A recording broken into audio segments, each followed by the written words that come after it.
कहते हैं कि इन दो आयतों का अर्थ स्वयं खुदा ही जानता है। वो दो आयत कौन सी हैं? आइए दिखाते हैं।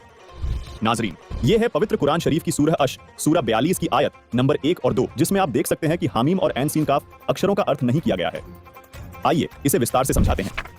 सबसे पहले पहली आयत को समझते हैं। हाँ अरबी वर्णमाला का अक्षर है जो देवनागरी यानी हिंदी वर्णमाला का ह अक्षर है।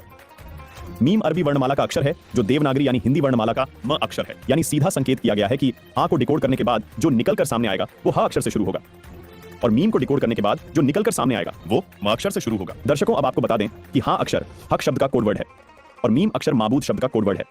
यानी हामीम को डिकोड करने के बाद निकला हक माबूद, जिसका अर्थ है यथार्थ पूजा। अगर हम इसके साथ आयत 2 भी जोड़कर देखते हैं तो और साफ तस्वीर निकलकर सामने आती है। इन दोनों आयतों को मिलाकर बना हक माबूद के ऐन सीन काफ मंत्र, मतलब यथार्थ पूजा के ऐन सीन काफ मंत्र हैं। आइए अब दूसरी आयत के रहस्य से भी पर्दा उठाते हैं। ऐन अरबी भाषा की वर्णमाला का अक्षर है जो देवनागरी यानी हिंदी वर्णमाला का अ अक्षर है। सीन अरबी भाषा की वर्णमाला का अक्षर है जो देवनागरी हिंदी भाषा का स अक्षर है।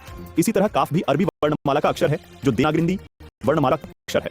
नाज़रीन, यहाँ रहस्य की बात यह है कि जो 23 में अक्षर ब्रह्म यानी पूर्ण परमात्मा को पाने के जो ओम तत् सत मंत्र बताए हैं, उनके वास्तविक मंत्र के प्रथम अक्षर का संकेत है। जैसे ओम का पहला अक्षर अ है, कुरान शरीफ में इसी ओम को एन कहा है, यानी यह एन अक्षर ओम का कोड वर्ड है। इसी प्रकार जो तत् नाम है उसका वास्तविक मंत्र सोहम है, जिसको कुरान शरीफ में सीन कहा गया है, यानी स अक्षर सोहम शब्द का प्रथम अक्षर है जो कुरान शरीफ में लिखे सीन अक्षर का कोड वर्ड है। इसी प्रकार कुरान शरीफ में बताया गया काफ मंत्र गीता में बताए गए तीसरे सत मंत्र के वास्तविक मंत्र का पहला अक्षर है जो कोड वर्ड है। इसका खुलासा यहाँ नहीं किया जा सकता।